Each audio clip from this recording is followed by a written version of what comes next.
Please try and remain seated for the next 20 minutes as we welcome the IKEA Group and UNICEF, who are going to be speaking about corporate engagement that strengthens children's rights.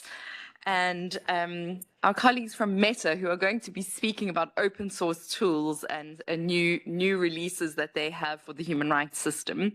So without further ado, I would like to welcome Alexander Galt, who leads digital ethics at IKEA Group and sits on the board at My Data Global. IKEA have been working with UNICEF on protecting children's rights in a digital world and focusing on responsible marketing and communications. Alexander, over to you, and I trust you're in the room and everything is ready. Excellent. Over to you. I am. Thank you very much. You in Geneva. And hello to those of you joining across the world online. Apologies, Alexander. We will need 5 seconds to fix the sound. Okay.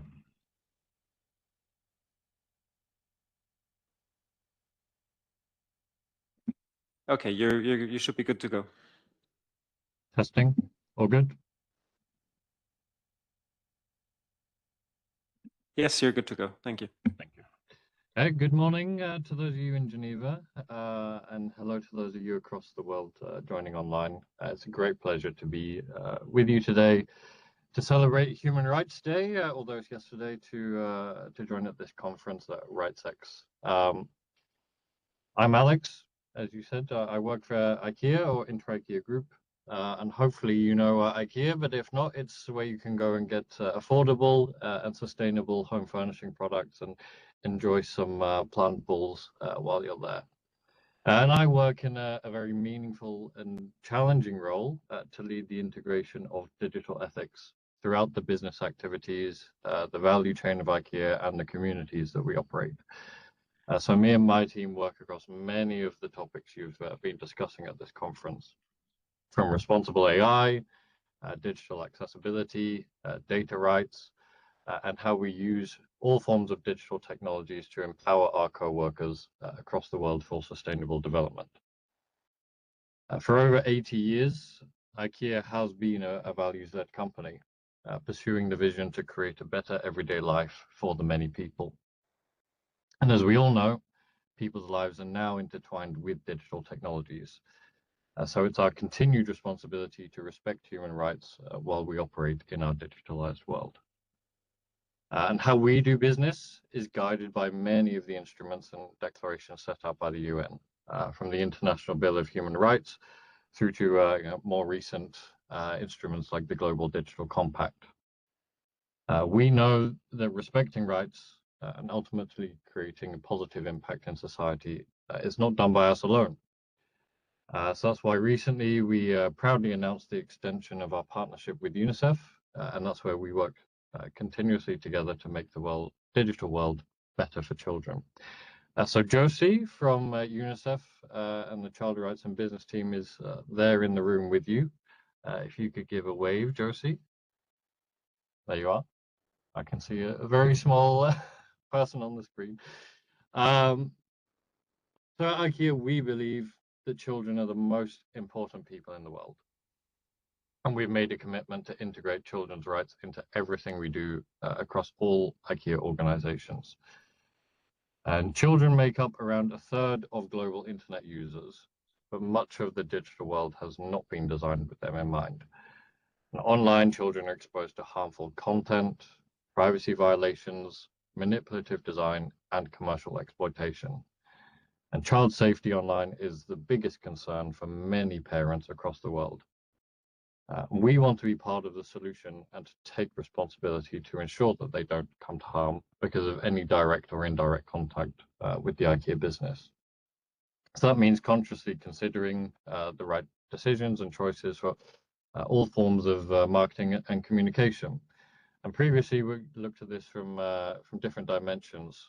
So how we portray children in our marketing content, making sure that they are in the right settings, that we are expressing the right ways that children are looked at in terms of play or education. And that's especially important now with image generation capabilities, rather than it being in our studios where we are able to protect them and safeguard them in the right way. But it's also how we interact and speak indirectly or directly to or about children. And we ensure that we never directly target children in our commercial messages. But digital marketing is at a crossroads. We have AI-driven personalization, influencer culture, immersive design that have made campaigns more powerful and riskier for kids. So today, children are not just passive viewers, they are active participants in digital spaces, often without sufficient safeguards or accountability with platforms. The work has been done on this before. There's a 2018 discussion paper and toolkit from UNICEF, but the world has changed since then.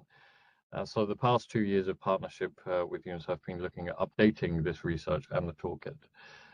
And looking at the regulatory landscape alone, we have a social media ban in Australia that's just come into effect for under 16s. We have similar debates happening in the EU. We have landmark regulations like the EU Digital Services Act and the UK Online Safety Act now being enforced that bring child rights and child protection into play. But knowing what to do in this changing ecosystem as a brand, as a player within the digital marketing business is difficult. Knowing what your responsibility is versus that of your partner, finding where to start, understanding what leverage you have, it's fantastically complex. So we needed better guidance to navigate this space on how to take responsibility. And that's what the partnership has looked at. That's what the research focus has looked at. And to ultimately develop an updated toolkit for all actors in the digital marketing ecosystem to use. So this research took a review of almost 50 global regulations, over 180 recommendations on existing guidance across academia, civil society, industry associations, and governments. And having read it, the extensive work that's been put in, I'd like to think it's the most comprehensive perspective that exists in the world today on both the impact and the solutions to child rights and digital marketing. It deep dives into how child rights are impacted across different types of harms, from the content they consume to profiling and monetization strategies, and the addictive forms of engagement and engagement in revenue generating activities by children themselves. But knowing about the harms is only one part, and knowing how to respond is another. And what's been especially valuable for us is understanding the roles and the actors in the digital marketing ecosystem. In a simpler world, we had more direct relationships with our customers and marketing agencies in local markets. And that's not the same now with global platforms. The digital marketing ecosystem is made up of a more complex web of actors. And in the research, we identify this as three main groups. There's media buyers, who are the brands and the agencies. There are intermediaries, who are data brokers, ad tech companies, and content creators. And then there are the sellers, the ad networks, and the tech platforms. Some of these actors have more control over the type of content within the marketing communication. Others have more control over the context of ad placement or the target audience, or over the interface design elements that determine how communications are displayed and how children can interact with them. So this overview of those actors and the leverage that they have and the influence that they have within the ecosystem has become the foundation for this toolkit that emphasizes a child rights due diligence approach across a different group of actors. So it takes a self-assessment approach and highlights the foundational actions that can be taken versus those that embed a greater level of maturity. And we hope this toolkit can be a practical roadmap for brands and agencies and all of these other actors to lead in taking responsibility without sacrificing creativity in how we reach our customers. So the next phase of the partnership with UNICEF will look at building capacity to adopt this toolkit and create space for these actors to share their experiences and the implementation, to give feedback, to share learnings. So today is just a teaser. In early 2026, the toolkit will be launched. And if you're interested in being involved or learning more, then please reach out to either me or Josie. I think we can post our details in the chat and some links for further reading. So thank you very much. Wish you a great conference. And if there's any time for questions, happy to take them. Thank you so much, Alex. I think that's going to be a very, very useful toolkit when it comes out. And I think if you would share it with us, we can also disseminate it through our networks at the point that it comes online. And well done for focusing on such a relevant issue. I think, as you mentioned, the new law passed in Australia is going to have implications for how people approach and advertise to children online. Okay, so next up, obviously open source is a key part of the work that we do. We're going to hear from our colleagues at Meta, and Gabrielle Guillemin, who is the head of Human Rights Policy Expression and Standards, who's going to introduce a suite of new open source tools for human rights defenders and social impact for the next 10 minutes. And then when Gabrielle is done, we will break for a short coffee break and head on into, at 11 o'clock, the 4 roundtables that are happening around the building. And you're most welcome to pick and choose which one you're interested in. I think there have also been emails if you're joining online to follow those solution roundtables afterwards. But for now, over to you, Gabrielle. Thank you very much. Ladies and gentlemen, thank you very much for having me today. I'm part of the Human Rights Policy team at Meta. Most people in this room and in general, when they think of Meta, they think about controversies over social media content. But that's not just all we do. And I have a very specific goal today, which is to let you know about some of the open source tools we currently have that are highly relevant to the human rights community. But those are just a small sample examples from the broader universe of open source tech tooling. But to begin with, what's open source and why is it important for human rights?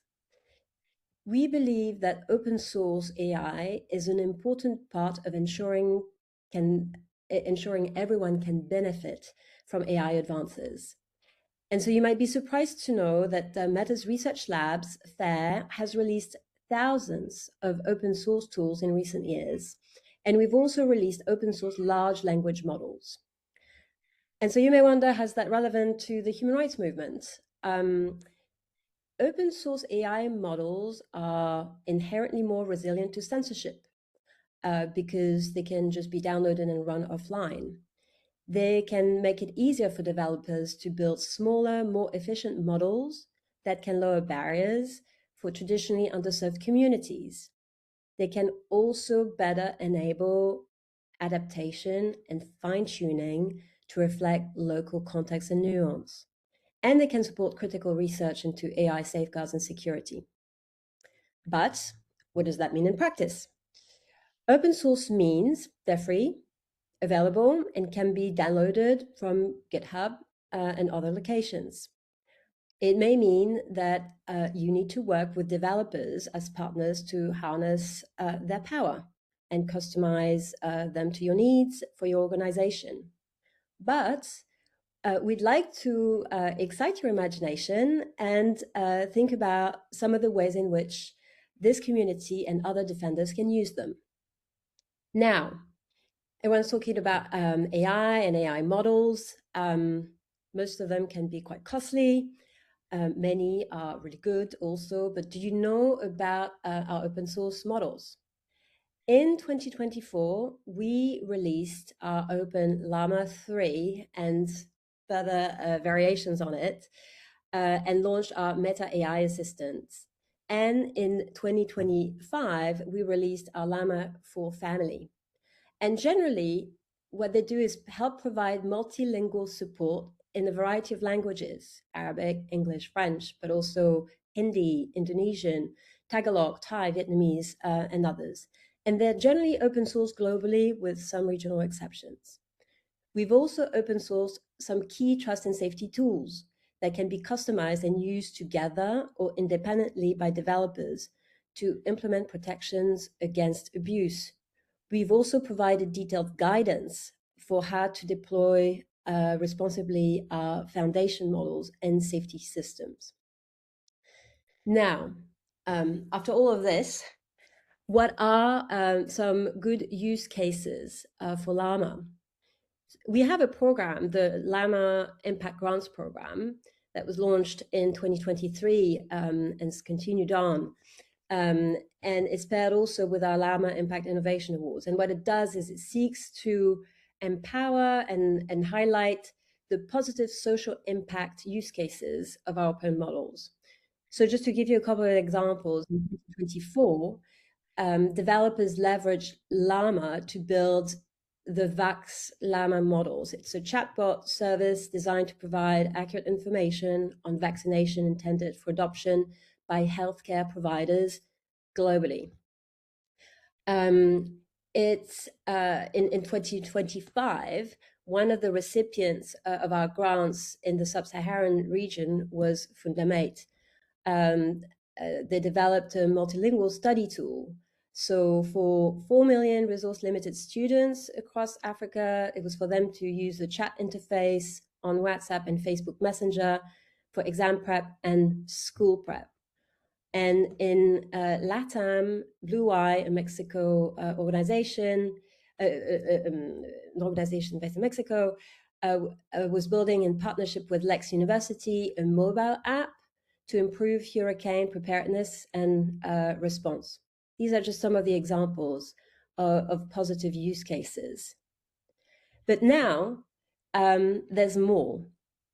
For example, would you be aware that there's been a lot of progress made through AI for increased technical ability to support low-resource languages? So in November this year, Meta introduced the Meta Omnilingual Automatic Speech Recognition, ACR, which is a suite of models that provide automatic speech recognition capabilities for more than 1,600 languages, including 500 low-resource languages, never before transcribed by AI. That is real scale. Now, I'll just explain a little bit about what this is. Automatic speech recognition systems aim to make spoken language universally accessible by transcribing speech into text that can be searched, analyzed, and shared. Currently, most automatic speech recognition systems focus on a limited set of high-resource languages that are well represented on the internet, often relying on large amounts of labeled data and human-generated metadata to achieve good performance. In practice, this means that high-quality transcriptions are often unavailable for speakers of less widely represented or low-resource languages. That furthers the digital divide. Now, Omnilingual ASR was designed as a community-driven framework. So people around the world can extend this Omnilingual ASR to new languages by using just a few of their own samples. Again, we have another release, ASR Corpus, which again has an extensive collection of transcribed speech in 350 underserved languages. Again, very large, like one of the largest ultra-low resource spontaneous ASR datasets made available. All of this work supports our goal of building technology to help bring the world closer together. And it is a really significant step toward delivering truly universal transcription systems and expanding access to speech technology worldwide. Now, imagine what use cases you could make with these kinds of tools. How could it better support your communities? And now one last important resource, particularly for open source investigation or investigators or in the documentation space. We have open sourced our content moderator wellbeing tools and preferences. So this means that people who review or moderate content, such as open source investigators, can adjust how sensitive content is displayed. Key innovations, such as reduced detail filter and AI-based granular preferences, are designed to maximize content reviewer psychological health by offering control over filters like blur, volume, and playback speed based on content category. This has been released on GitHub and aims to help support the broader trust and safety community and demonstrate our commitment to reviewer well-being. So now, as I wrap up, I just want to ask this audience, well, many of us have engaged with AI risk, and obviously that's a very important part of the work, but aren't you aware that now that you have some awareness of some of the free tools that are easily available and that can already be adapted and developed for social impact use cases for free, how would you like to use them? What are the compelling use cases? What experiences can we share with this community of good users of AI? And what will be the first step that you and your organizations take today to leverage open source AI to advance human rights? Thank you. Thank you so much, Gabrielle. I could see some of our engineers in the room frantically writing down as you listed the new models and open source products that you're busy developing. Super interesting. And I think in our own house, we have a couple of opportunities where we're looking at preserving and protecting Indigenous languages ourselves as part of one of our mandates, and also building a human rights data exchange, which we spoke about yesterday. So I think we should be in touch, but I think also some of the colleagues online and from our human rights defenders ecosystem and civil society could definitely benefit from that.